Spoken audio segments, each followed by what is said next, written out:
बहुत समय पहले की बात है। एक बहुत ही सुंदर जंगल था जिसमें गुनगुनी चिड़िया और अन्य पक्षी अपने परिवार के साथ रहते थे। उसी जंगल में एक कौओं का परिवार रहता था जो बहुत ही दुष्ट था। आम ले लो, अनार ले लो, ताजे ताजे मीठे मीठे फल ले लो जो खाने में बहुत ही स्वादिष्ट है। ताजे ताजे फल ले लो। ऐसे ही आवाज में कालू कौवा अपने फल बेच रहा था। तभी वहाँ पर गरीब बूढ़ी उल्लू आती है। कालू कालू बेटा, मुझे 1 किलो आम दे दो।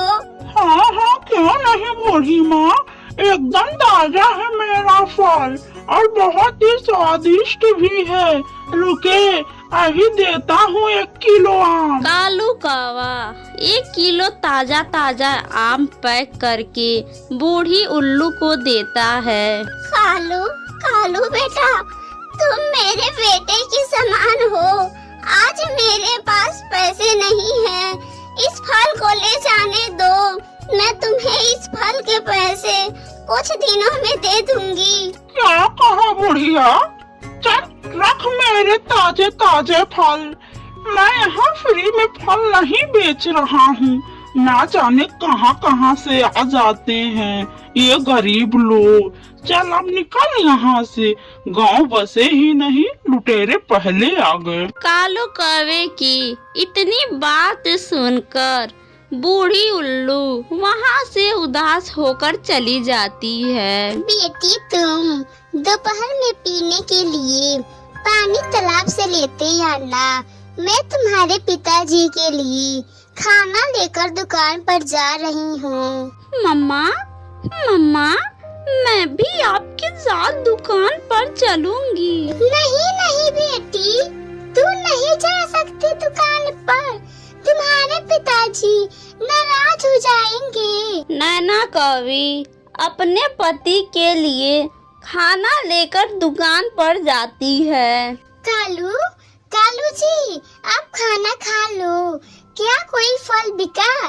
क्या कोई ग्राहक आया था दुकान पर? नहीं नहीं नैना, अभी एक फल भी नहीं बिका। सुबह से चिल्ला चिल्ला के मैं थक चुका हूँ। एक बूढ़ी उल्लू आई थी आम लेने, लेकिन उसके पास भी रुपए नहीं थे। वो बूढ़ी उल्लू उधार फल ले जाना चाहती थी। फिर कालू कौवा खाना खाने लगता है और नैना कौवी फल बेचने लगती है। आम ले लो, अनार ले लो, ताजे ताजे मीठे मीठे फल ले लो। अमरूद ले लो, अंगूर ले लो ताजे ताजे फल ले लो। पता नहीं आज जंगल के सभी पक्षी कहाँ चले गए हैं। फल बेचने के चक्कर में बोल बोल कर मेरा मुंह दर्द करने लगा। अरे अरे कबूतर भाई, रुको, मेरी बात सुनो। उड़ता हुआ कबूतर नैना कौवी की आवाज सुनकर नैना कौवी के पास आता है। मुझे बुलाया है क्या तुमने नैना? क्या बात है, मुझे क्यों बुलाया है तुमने? हाँ हाँ कबूतर भाई, मेरे दुकान पर बहुत ही ताजा व मीठे फल हैं। देखो देखो, आम कितना ताजा है। फल ले जाओ मेरी दुकान से, ताजे ताजे। लाओ तो तुम्हारा एक फल चख कर तो देखूं कि कितना ताजा और कितना मीठा है। फिर कबूतर नैना कौवी से एक आम लेकर खा लेता है। वाह वाह, तुम्हारा फल सच में बहुत स्वादिष्ट है, लेकिन थोड़े कम मीठे हैं। कबूतर भाई, तो क्या आम थोड़े कम मीठे हैं क्या? लेकिन ताजे तो हैं। अच्छा ये सब छोड़ो, बोलो तुमको कितना फल चाहिए? नहीं नहीं नैना, मेरे लिए फल मत पैक करना, क्योंकि मेरे पास पैसे नहीं हैं। मैं कल ले जाऊंगा फल। ऐसा कहकर जैसे ही कबूतर उड़ने वाला होता है। कबूतर, अरे अरे कबूतर, कहाँ चल दिए? मेरे पैसे तो देते जाओ जो तुमने मेरे ताजे ताजे फल खाए हैं। कौन पैसे? किस फल के पैसे? तुमने मुझे खुद आवाज देकर बुलाया था। मैं तो जा रहा था, तुम्ही ने मुझे बुलाकर फल चखने के लिए दिया था जिससे तुम्हारा फल बिक सके। तू देगा पैसे तो तेरा बाप का बाप भी देगा। मैं तुमसे पैसे लिए बिना यहाँ से नहीं जाने दूंगी। नैना क्या हुआ? इसने फल खा लिया तो जाने दो इसे। क्यों बेमतलब की लड़ाई कर रही हो? तू चुप कर जा कालू, नहीं तो मैं तेरी पिटाई करूंगी। और तू कबूतर, चल निकाल मेरे पैसे। चिड़िया चिड़िया मेरी मदद करो, मुझे इस काली कलौटी से बचा लो। कबूतर कबूतर क्या हुआ? तुम क्यों डरे हुए हो? नैना नैना तू क्यों झगड़ा कर रही हो इस बेचारे कबूतर से? जब तक कबूतर का बच्चा मेरे पैसे नहीं देगा तब तक मैं इसे नहीं जाने दूंगी। चिड़िया चिड़िया इस काली कौवी ने मुझे खुद आवाज देकर बुलाई थी और खुद फल चखने के लिए दिया था। आज मेरी ही बुरी किस्मत थी, मैं तो अपने काम से जा रहा था। क्या कहा कबूतर? इसका मतलब तू मेरे फल का पैसा नहीं देगा? इतना कहकर नैना कवि कबूतर पर हमला करके उसे बहुत बुरी तरह घायल कर देती है और कबूतर का पूरा शरीर खून से लथपथ हो जाता है, जिसे देखकर नैना और कालू कौवा बहुत ही ज्यादा घबरा जाते हैं। हाय मैं मर गया, मैं तो मर गया। इस नैना की बच्ची ने मेरी जान ले ली। एक फल के वजह से इसने मेरी जान लेने की कोशिश की। हाय मर गया, मैं तो मर गया। गुनगुनी चिड़िया कबूतर को घायल देखकर रिक्शा लाती है और जल्दी जल्दी रिक्शे में बैठाकर कबूतर को उसके घर छोड़ देती है। सुनो नैना, अपने गुस्से पर काबू किया करो। हर कोई तेरा पति नहीं जो तेरा गुस्सा झेल लेगा। तू चुप कर जा रे कालू, अभी मेरा गुस्सा थोड़ा भी कम नहीं हुआ है। कहीं मैं गुस्से में तेरा भरता ना बना दूं। मेरे पति की ये हाल जिसने भी किया है, मैं उसे नहीं छोड़ूंगी। मैं उसे कभी नहीं माफ करूंगी। तुम्हारा बहुत बहुत धन्यवाद गुनगुनी चिड़िया, जो तुमने मेरे घायल पति को घर लाकर पहुंचाई हो। मेरे शरीर में बहुत तेज दर्द हो रहा है, कृपया मुझे दवा दो। कबूतरी बहन, तुम चील भाई से दवा लाकर कबूतर भाई को खिला दो और उनके शरीर पर दवा लगा दो। ऐसे ही कुछ हफ्ते गुजर जाते हैं। कालू, अब तो हमारी फल अब अच्छे से बिकने वाली नहीं है। हम अब कोई दूसरा काम कर लेते हैं। अब हम ऐसा करते हैं कि कोई और बिजनेस कर लेते हैं। अगर तुम अपने गुस्से पर काबू नहीं करोगी, हर किसी ग्राहक से हमेशा लड़ती झगड़ती रहोगी, तो हमारा कोई भी बिजनेस नहीं चलेगा।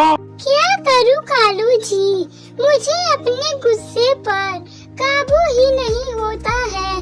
कालू जी, क्यों न अब हम ऐसा करें, जंगल से लकड़ियां लाकर बेची, क्योंकि अब कुछ ही दिनों में सर्दियों का मौसम आने वाला है। सही कह रही हो नैना, अपने जंगल के पास के जंगल में बहुत सारे सूखे पेड़ हैं, जिनका लकड़ियां हम मुफ्त में लाकर उन्हें बाजार में बेचकर अच्छा पैसा कमाएंगे।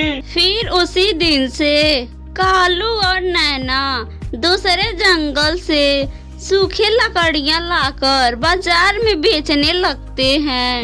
लकड़ियाँ ले लो, सूखे सूखे लकड़ियाँ ले लो, जिससे तुम्हारे घर सर्दी में गर्म हो जाएंगे। नैना कवि, मुझे एक गट्ठर लकड़ियाँ दे दो। तुम्हारी ये लकड़ियाँ बहुत ही अच्छे व सूखे लग रहे हैं। तभी सूखे लकड़ियों को देखकर तोता भी वहाँ आ जाता है। कालू भाई, मुझे 3 गट्ठर लकड़ियाँ दे दो। ऐसे ही कालू और नैना का बिजनेस अच्छा खासा चलने लगता है।